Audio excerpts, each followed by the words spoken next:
Nazokat opam og'izlaringga chaynab solib qo'yasiz. Sizlar shu chaynab yutib olsalar ham bo'ldi ekan. Kerak bo'lsa 3 martalab o'rgatyapti bizga. Malades Nazokat opamga. Rahmat, kelib o'qiganimga afsuslanmayman.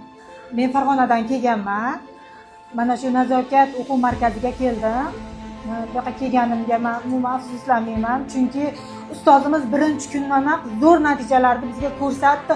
Mazza qilib dars o'tdik. Bugun imkoniyati cheklangan bolalar bilan ishlaydigan ustoz kelib bizga dars o'tdi. Nihoyatda mazza qilib darsda o'tdik. Mana bilmagan narsalarimiz juda ham ko'p ekan.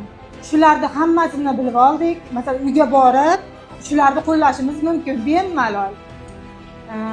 Ko'rsatgani ham olib kelishdi, shular bilan ham shug'ullandi. Ustoz bizga ko'rsatib berdi, jivoyini bunaqa bo'ladi deb. Biz mazza qilib dars o'tdik. Qizlar, kelinglar, mazza qilib mana shu yerda o'qinglar, o'quv kurslarida, masalan, qishloqdan, viloyatlardan kelib o'qinglar, mazza qilib. Afsuslanmaysizlar. Yana ham bilimga ega bo'lasizlar. Masalan, men uyda pasentlarim bor, juda ham ko'p, bunaqa imkoniyatda cheklangan bolachalar. Shulardan men hozir borib mazza qilib bemalol qilishim mumkin.